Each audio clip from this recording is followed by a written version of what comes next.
Je voudrais vous rappeler que la femme pleurale, même si on a eu un exposé de chirurgien extrêmement brillant, c'est en fait un souci qui concerne toute l'équipe. Nous, on a la chance, Fialine, d'être pneumologue, radiologue et chirurgien, tous ensemble, et de pouvoir réfléchir avec une équipe de radiologues très dynamique qui nous développe de nouvelles techniques, une équipe de chirurgiens aussi très disponible et des pneumologues qui sont là pour progresser. Il faut, je pense que à la fin de cette journée, je pense que le comité scientifique qui est présidé par Sébastien aussi devrait sortir une sorte de feuille de route pour aboutir à un consensus sur la prise en charge chez nous, dans notre contexte, des différentes pathologies pleurales, essentiellement les pleurésies auriculaires, les pneumothorax et les pleurésies peulantes. Parce que ce sont des problèmes auxquels on est confronté, pour lesquels on a quand même des outils qui sont disponibles, même si de temps en temps on a des problèmes avec le calibre des drains ou la disponibilité des aiguilles. Mais bon, si on arrive à avoir à la fin de cette journée des recommandations fortes en fonction des exposés qu'ont fait nos experts et de leur expertise, ça nous permettrait d'être beaucoup plus efficaces et de permettre à nos patients de ne pas garder de séquelles, ce qui est quand même important.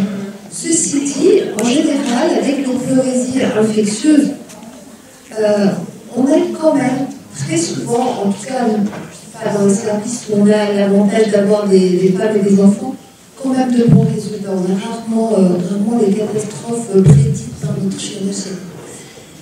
Très bien. Merci beaucoup. Raphaël, tu es prêt? Oui. Donc, nous avons le plaisir d'écouter le professeur Raphaël Aberfous, qui travaille au service de Madame le professeur Trid, donc pneumologiste Fialine, et va nous se servir d'un cas clinique pour nous conduire pas à pas dans le bilan étiologique de pleurésie auriculaire. Merci beaucoup. S'il vous plaît, 20 minutes. Je l'espère. Merci Madame Hamzaoui. Donc, je remercie donc, les organisateurs de Concours Associés pour participer à ce cours supérieur. Donc, je vais essayer de répondre à ces deux objectifs, établir la démarche diagnostique étiologique devant une pleurésie auriculaire et archiver la prescription des différents examens complémentaires dans le but étiologique d'une pleurésie auriculaire à travers ce cas clinique. Donc, je commencerai par dire qu'il s'agit d'une patiente qui est âgée de 64 ans, qui est tabagique sevrée, retraitée originaire de Moran à Tunis, qui a comme antécédent une hypertension artérielle sous traitement, une hypercholestérolémie sous statine, un diabète type 1 en stade de complications dégénératives à type de rétinopathie, d'insuffisance rénale chronique à durée conservée, et elle a également des antécédents familiaux de cancer du sein. Son histoire a commencé le 4 septembre 2021 par des douleurs thoraciques rétrosternales, basiothoracique gauche, aggravées par la taux d'inspiration profonde associée à une dyspnée au moindre effort. Donc, l'installation était aiguë, sans contexte de fièvre ni d'hémoptysie. Voici sa première radio qui a été réalisée, en montrant une cardiomégalie, une opacité basale gauche, effaçant la coupole diaphragmatique gauche et comprenant le cul de sac pleural gauche, faisant évoquer une opacité donc pleurale. Son médecin traitant en ville a complété par un scanner thoracique qui a conclu à un épanchement pleural gauche de faible abondance avec une condensation parenchymatose sous-jacente et un dépenchement pleural droit avec un épaississement péricardique régulier. Sur le plan biologique, elle avait un syndrome inflammatoire biologique, une anémie, une insuffisance rénale avec une clairance à 55 sans trouble ionique. Le diagnostic de pleuropneumopathie infectieuse a été retenu et la patiente a été mise sous traitement antibiotique. Amoxiclave, ciprofloxacine pendant 10 jours. Donc, l'évolution a été marquée par une accentuation des douleurs thoraciques rétrosternales, les douleurs basithoraciques et également une dyspnée de repos. Sur le plan à l'examen physique, il y avait une légère polypnée, un syndrome pleuritique gauche, et également des bruits du corps qui sont diminués, un discret frottement péricardique. Et sur sa deuxième radio, on voit bien qu'il y a toujours la cardiomégalie, une aggravation de l'opacité pleurale. Donc, le médecin traitant a complété par un électrocardiogramme qui a montré une tachycardie sinusale.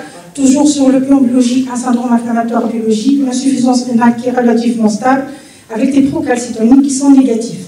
Sur le plan gazométrique, on note une alcalose respiratoire avec une Donc, on est face à une patiente qui présente une pleurésie gauche de moyenne abondance. Cette patiente présente des comorbidités cardiovasculaires et un diabète, avec une insuffisance rénale à durée conservée. La première question que se posait donc le médecin traitant, quelles sont les étiologies qui sont les plus probables? Donc, si on pour essayer de répondre à cette question, on s'est référé à la littérature et on a constaté que les principales étiologies qui ont été décrites dans la littérature sont essentiellement l'insuffisance cardiaque, les causes infectieuses, les pleurésies d'origine néoplasique et l'embolie pulmonaire. Bien évidemment, le médecin traitant est parti dans ce sens-là. Donc, il a évoqué comme premier diagnostic l'insuffisance cardiaque gauche vu le terrain, le tableau d'installation aiguë. Il a évoqué également comme en deuxième lieu l'embolie pulmonaire. C'est pour cela qu'il a réalisé un angioscanner parce qu'elle était tachycarde, parce qu'il y a eu une aggravation donc, du tableau clinique avec une hypocapnie sur la gazométrie. Donc il a évoqué également la pleurésie néoplasique devant les antécédents donc, de cancer dans la famille. Par contre, la pleurésie parapulmonique semble peu probable vu que les calcitomies qu'il a demandées sont négatives. Donc, la deuxième question que s'est posée ce médecin, donc le médecin traitant n'a pas indiqué de ponction pleurale, mais plutôt d'autres examens complémentaires, et il s'est dit, est-ce que mes collègues vont partager le même avis? La réponse était oui. Cette réponse favorable est sûrement fondée sur des recommandations, sur d'avis d'experts qui sont démontrées dans ces différentes publications. Donc, c'est des recommandations de sociétés savantes, des mises au point, également des avis d'experts qui ont bien évolué au fil des années. Donc, et comme on le voit dans les recommandations britanniques,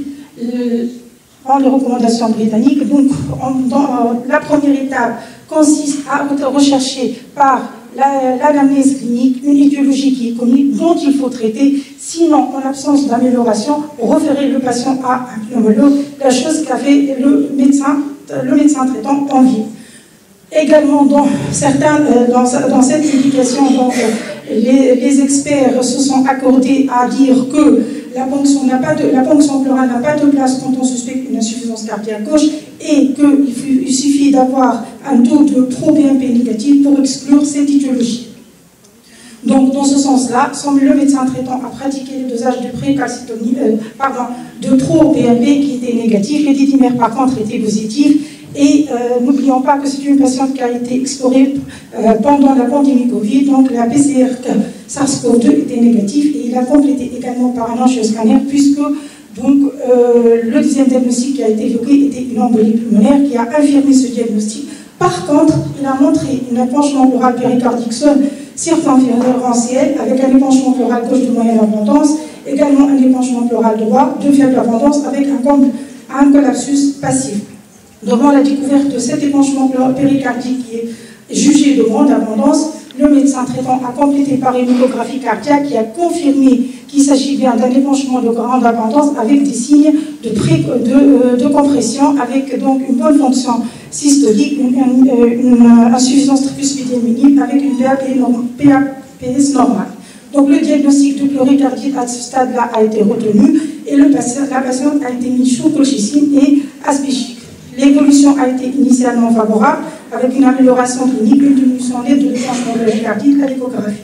Par contre, à J15 de traitement, la patiente signale la réapparition des douleurs thoraciques avec une aggravation donc radiologique, comme vous le voyez sur cette radio, et elle nous a été confiée.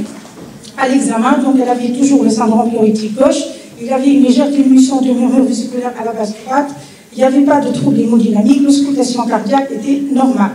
Sur le plan biologique, toujours un syndrome inflammatoire biologique, une insuffisance rénale avec une cohérence qui est stable, pas de trouble ionique, et sur le plan échographique, on voit qu'il y a un épanchement péricardique minime.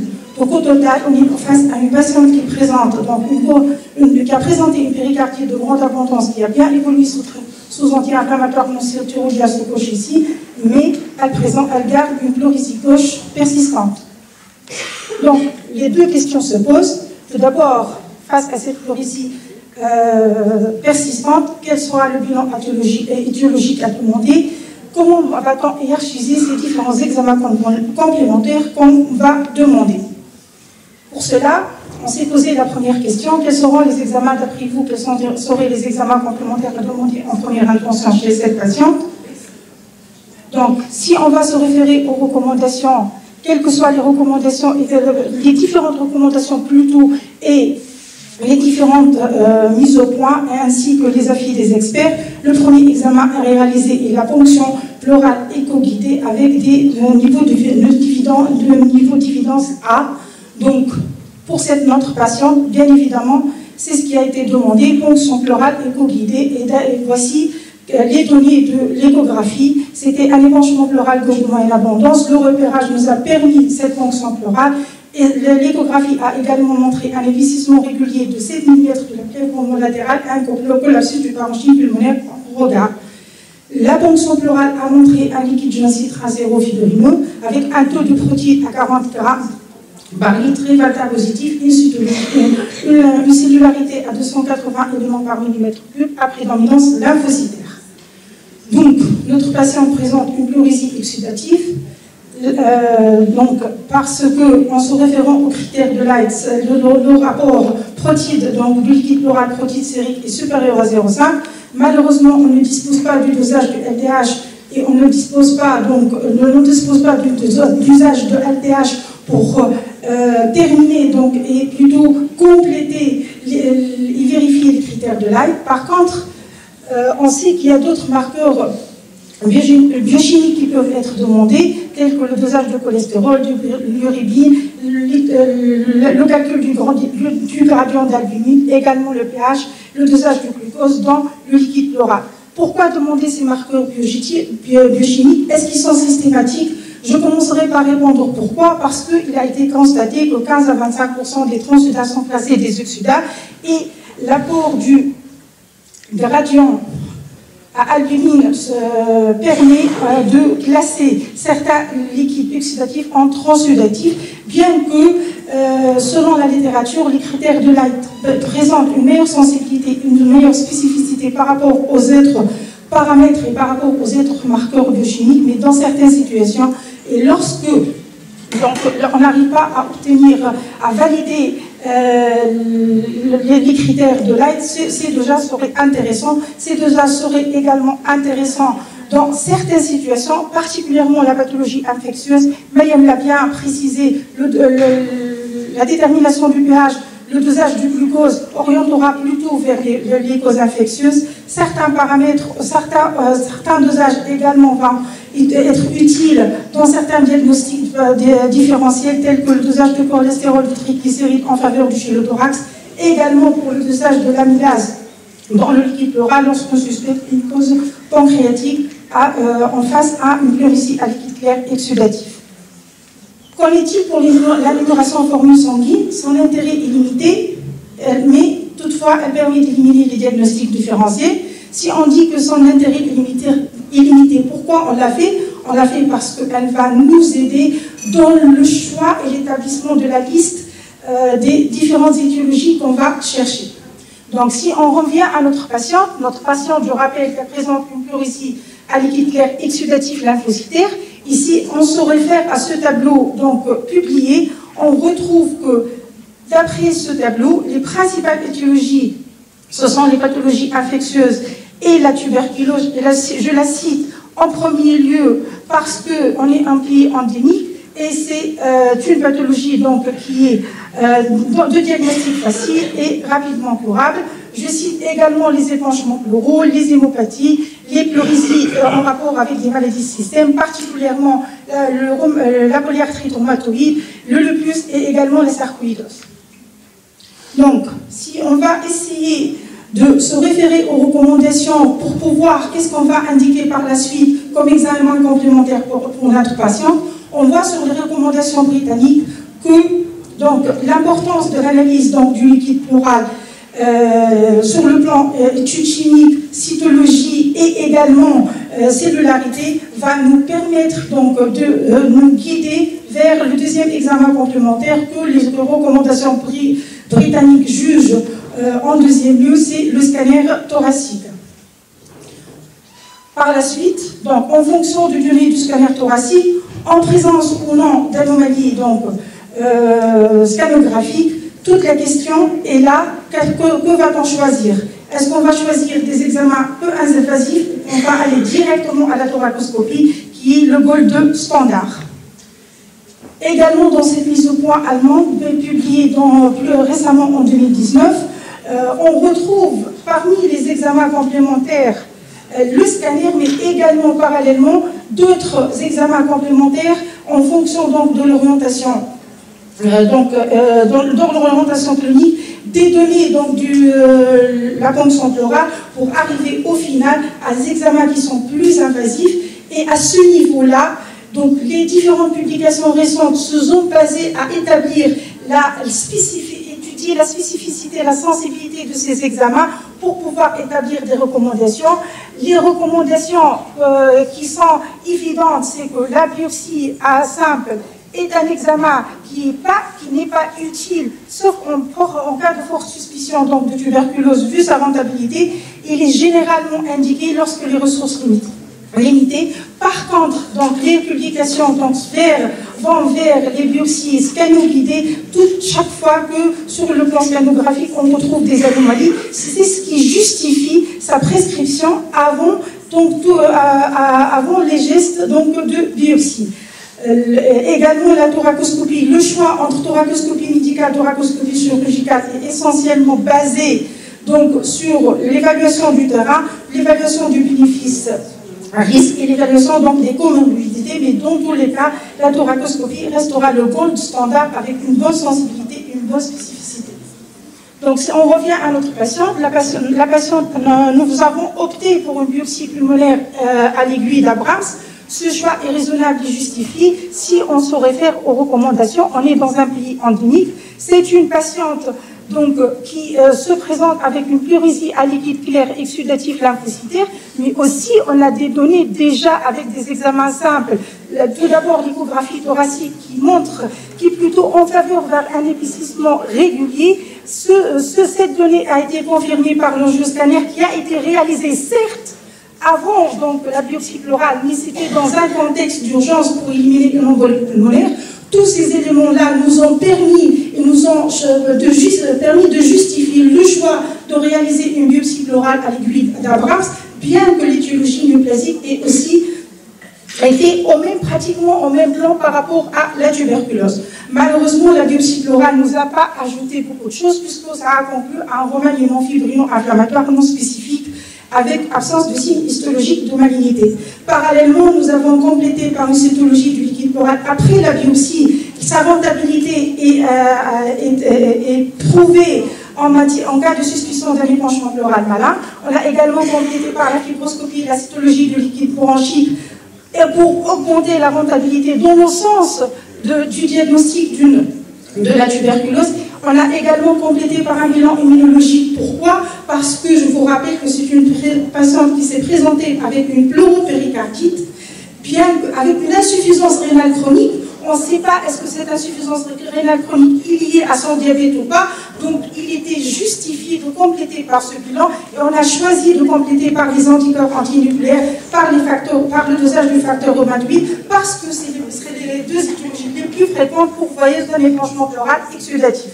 Au total, on est devant une patiente qui présente une péricardite de grande abondance avec une bonne évolution sous traitement, mais elle présente un épanchement pleural gauche de moyenne abondance persistante, pas d'orientation étiologique à part ce bilan radioclinique et après analyse du liquide pleural. Malheureusement, la biopsie pleurale ne nous a pas contribué avec un diagnostic étiologique, c'est ce qui a justifié donc l'indication de la biopsie pleurale sous thoracoscopie vidéo assistée. Donc, et le rendez-vous était prévu pour le 30 novembre 2021. Le 30 novembre 2021, la patiente se présente à son rendez-vous. Elle est asymptomatique, l'examen physique est normal, et sur la radiographie de thorax, comme vous le voyez, donc on voit la disparition donc, de l'épanchement pleural. Donc en concertation avec les chirurgiens, on a décidé la surveillance, mais donc en cas de récidive, les chirurgiens vont intervenir pour une thoracoscopie diagnostique.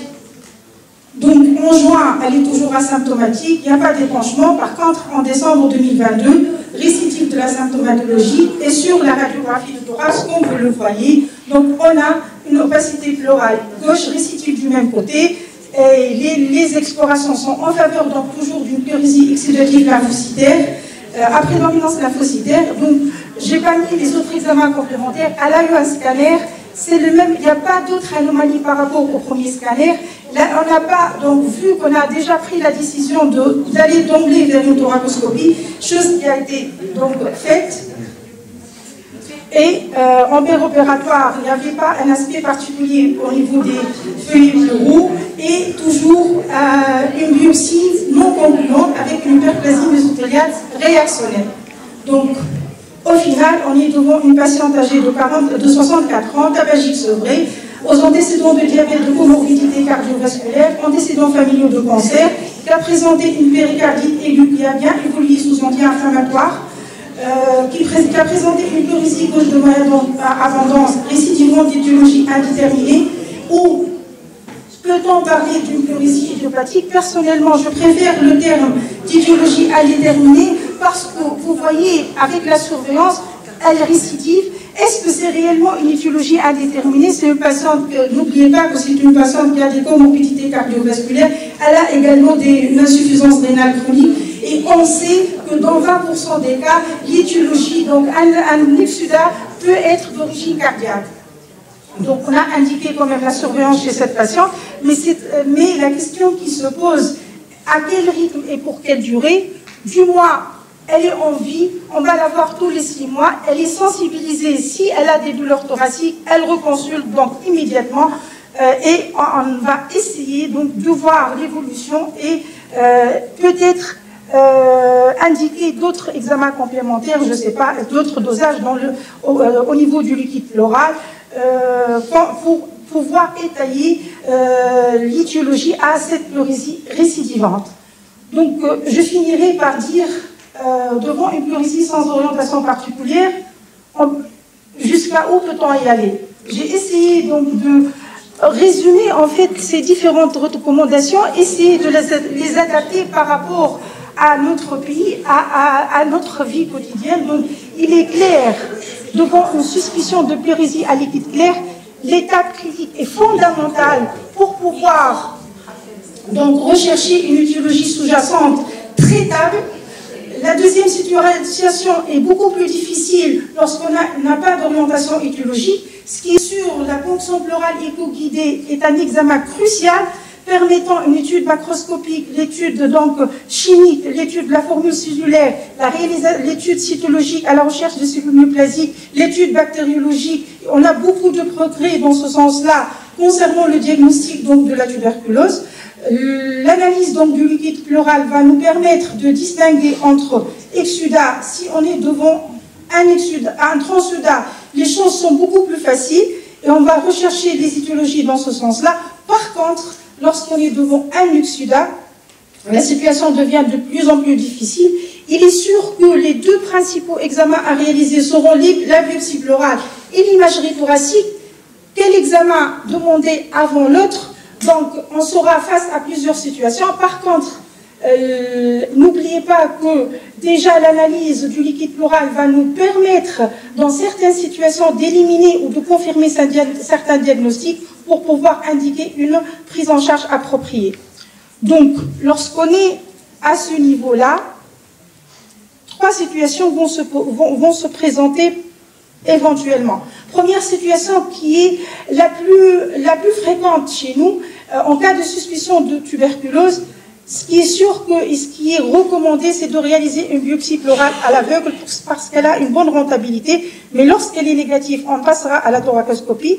La deuxième situation, en cas de suspicion d'une néoplasie, il est préférable de commencer par un scanner thoracique pour un bilan lésionnel précis. Ce bilan lésionnel va nous aider et va nous épargner à aller peut-être vers la thoracoscopie à travers les biopsies scanoguidées qui ont une bonne sensibilité. Au final, si on n'a pas de diagnostic, on passera à la thoracoscopie qui est donc l'examen, le gold standard. La quatrième situation et la quatrième peut-être étape qui est la plus difficile lorsque la thoracoscopie est négative. On parlera de pleurésie à étiologie indéterminée, mais on ne perdra pas donc le patient c'est noté dans plus de 20% des cas. La surveillance va durer jusqu'à ce que on ait soit la réapparition d'un épanchement pleural qui sollicitera d'autres explorations, soit donc au final on n'aura pas donc d'étiologie déterminée. C'est pour ça la première fois, quand Dr Lucie m'a appelé pour dire il faut parler, on vous a confié le cas clinique pleurésie à liquide clair à étiologie indéterminée, je me suis dit pourquoi ce terme-là? Pourquoi le choix de ce terme-là? Pourquoi on n'a pas choisi plutôt un autre terme? Mais Dr Lucie avait raison, donc c'est plutôt le terme de pleurésie à étiologie indéterminée. Il est plus adapté par rapport aux pleurésies idiopathiques qui sont anciennement donc utilisées. Et je vous remercie. Bravo pour la qualité de ce cas clinique. Tu as la chance que si Jalou n'était pas là, qu'elle soit sacrée. Elle n'était pas ici. Donc, il y a des chiffres pour demander. Il y a Marie qui a donc, Sonia, les chiffres après Sonia. Je vais apporter des commentaires et un avis. Alors, des commentaires et je pense des choses à en tirer de cette observation. La patiente a eu des guinolones au début de première intention, chose qui complique le problème dans notre pays. Ce que je remarque aussi, que la présentation du tableau dès le départ, il y avait, à vos scanners, il n'y avait pas lieu de faire des dédimères parce que le contexte était un contexte très évocateur de Paris. C'est un haut risque d'embolie et le d'ailleurs dédimère était positif et on est allé à l'ange scanner et c'est une bonne chose, d'autant plus que le corps est augmenté de volume, il y avait une péricardite et l'indication de l'une, si c'est une embolie, la contre-indication des anticoagulants par rapport à la péricardite. Donc, dédimère, on n'aurait pas dû en faire. Angioscan a été fait à temps, c'est bien, et d'avoir abordé, et je pense que l'idée de ne pas mentionner, effectivement, quand il y a un contexte qui évoque. Alors, ce qui manque peut-être dans le bilan, c'est l'IDR ou le quantiférant. Dans notre contexte, c'est bien particulier. Et aussi, alors, moi je vais plus loin, c'est une dame, elle a une pleuropéricardite, il a pleurésie bilatérale, les anticorps antinucléaires sont positifs à 1 sur 160. Moi je pense qu'il aurait fallu être plus dans le sens d'un plus. Et c'est quelque chose de nécessaire parce que c'est un diagnostic qui reste en suspens. Ça ne nous fait pas reculer par rapport à la biopsie parce que de toute façon, dans ce contexte de pleuropéricardite, l'autre éventualité, c'est de donner un immunosuppresseur et par conséquent, il faut passer par la case tuberculose et la biopsie est justifiée et je vais voir jusqu'à la thoracoscopie s'il le faut, l'approfondissement de l'enquête immunologique, la réalisation de l'intradermoréaction et peut-être, je continue avant de suivre ces examens et l'avis de l'interniste. Je me permets de répondre au Dr Lucie. En fait, cette patiente a eu toutes les explorations en ville. Nous, on n'a fait que la fibroscopie bronchique, la biopsie pleurale, et on a confié la patiente au chirurgien. En fait, cette patiente, je ne l'ai pas mis, elle a eu, mais bon, elle a eu tous les examens complémentaires, mais pas de façon hiérarchique. Donc, cette patiente a eu un quantiférant qui est négatif. Cette patiente a eu un bilan immunologique dans le sens d'un lupus. Quand je ne l'ai pas mis, il était négatif. Bon, c'était un choix de ma part parce que je me suis dit, en fait, le but de cette observation, donc en fait, on a un diagnostic chez cette patiente-là, donc c'est pratiquement une pleurésie idiopathique, parce qu'elle a eu tout le bilan immunologique, donc je ne l'ai pas mis parce que j'ai essayé de répondre à ces deux objectifs, et c'était le principe, c'était d'hiérarchiser des examens complémentaires. Donc, elle a eu des anticorps, un bilan immunologique dans ce sens-là. Le complément du bilan immunologique, il a une place dans cette hiérarchie, notamment dans un contexte de pleurésie bilatérale et péricardite. Donc, on va peut-être avancer un peu, parce que sinon on ne peut pas s'en sortir. Dr Mahaj. Merci, Hafeur. Donc, je ne sais pas, tu as dit que la malade a été explorée déjà en vie, donc je suppose que la logitine, les ARS ont été déjà en vie. Mais chez les cardiologues. Voilà, mais déjà, ce n'était pas une bonne décision, je pense que tu es d'accord, donc il ne fallait pas, surtout devant les penchements de base. Alors, ici devant l'association penchement vétérinaire, penchement pleural avec une insuffisance rénale, comme tu as dit, donc automatiquement on va penser plutôt à une maladie de système. Et donc je pense qu'on aurait dû faire précocement le bilan immunologique. Et là, avec un taux d'anticorps IPR 1 sur 60 malgré que les DNA sont négatifs, je pense qu'un avis de médecine interne tout à fait justifié, surtout après la malade a récidivé des penchements pleurales. Donc, je ne sais pas l'évolution de cette insuffisance rénale après. Pour l'insuffisance rénale, elle est restée stable. Donc la patiente on l'a adressée pour l'internisme, mais on n'a pas encore l'avis du médecin interniste. On sait qu'elle est sur le plan respiratoire asymptomatique, il n'y a pas d'autorécidive de l'épanchement, mais on n'a pas encore l'avis du médecin interniste.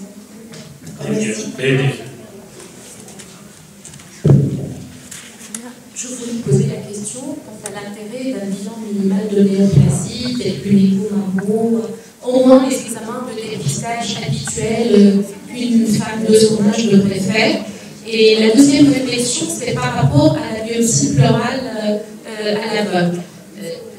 Nous, je pense qu'on doit avoir nos propres propositions du moment que nous, on est beaucoup plus entraînés que les Européens ou les Américains dans la réalisation du moment qu'on fait beaucoup de biopsies. Eux, ils le disent, ils le reconnaissent dans leurs publications. Je vois sur le compte rendu qu'il y a beaucoup de fragments qui étaient pariétaux et qui étaient pleuropariétaux. Je pense qu'il faut faire attention à la qualité des prélèvements aussi. Et je pose la question quant à l'intérêt d'une deuxième biopsie à l'aveugle, vu que nous, en Tunisie, on n'a pas beaucoup de centres de thoracoscopie médicale et de thoracoscopie chirurgicale.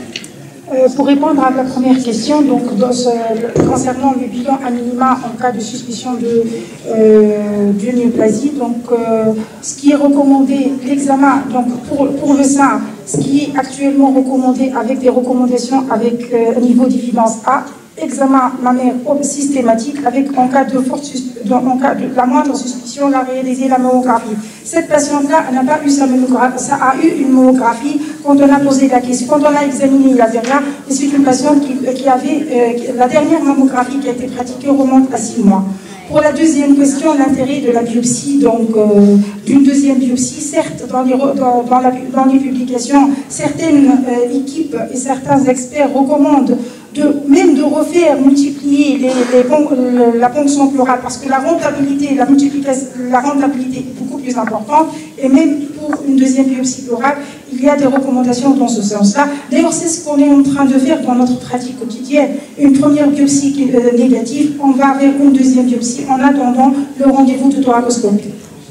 Bon, la dernière, c'est déjà le docteur Camille, la dernière intervention, c'est déjà. Et puis, j'ai maintenant une question courte. Je vais faire pour vous. Merci, tu n'auras pas la parole après. Hein. Merci, professeur Darfous. Concernant le dernier organigramme, il y a le carreau en bleu qui précise à la troisième étape si la clinique et la fonction pleurale étaient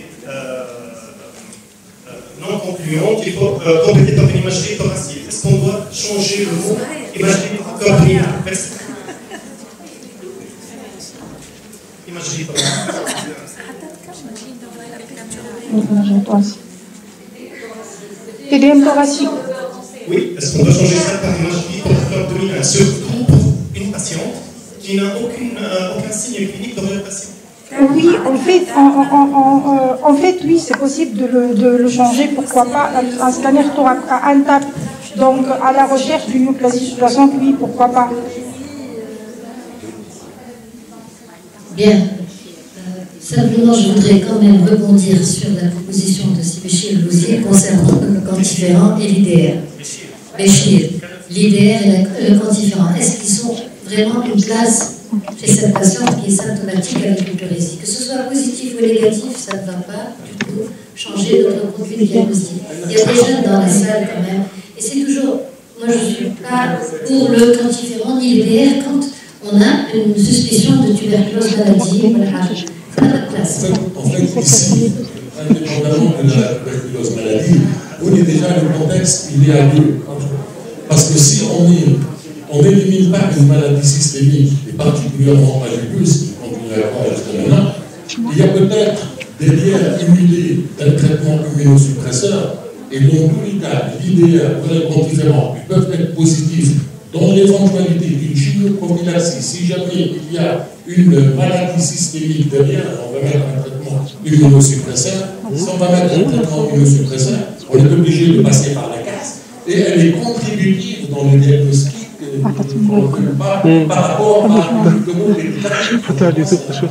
supplémentaire par rapport à une. Ce n'est pas un moyen de diagnostic, mais cette patiente, si je fais le bilan immunologique, et je suis en avance, si je fais le bilan immunologique qui est anticorps antipositif, anticorps immunitaire positif 1 sur 160, si j'ai des anti-DNA qui sont positifs, j'ai des manifestations articulaires, j'ai l'atteinte rénale expliquée par le biojournal de la gène.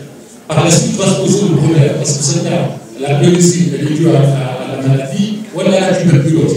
Je fais la thoraco ou la biopsie. Si c'est une tuberculose, je m'arrête là. Si elle est négative, je veux me rabattre sur l'IDR positif ou négatif pour savoir si cette patiente, je la mets sous immunosuppresseur après avoir donné une chimioprophylaxie. Donc, moi, je vais très loin par rapport à. Juste pour signaler, est-ce qu'on peut faire également la qualité d'une biopsie de glande salivaire pour voir si c'est un bourgeot également? On peut trouver par exemple un aspect de schizome 3 à 4 qui permet d'orienter aussi. Hein, puisqu'on pense, tous on pense à l'idée d'une maladie auto-immune déjà. Je pense que c'est légitime de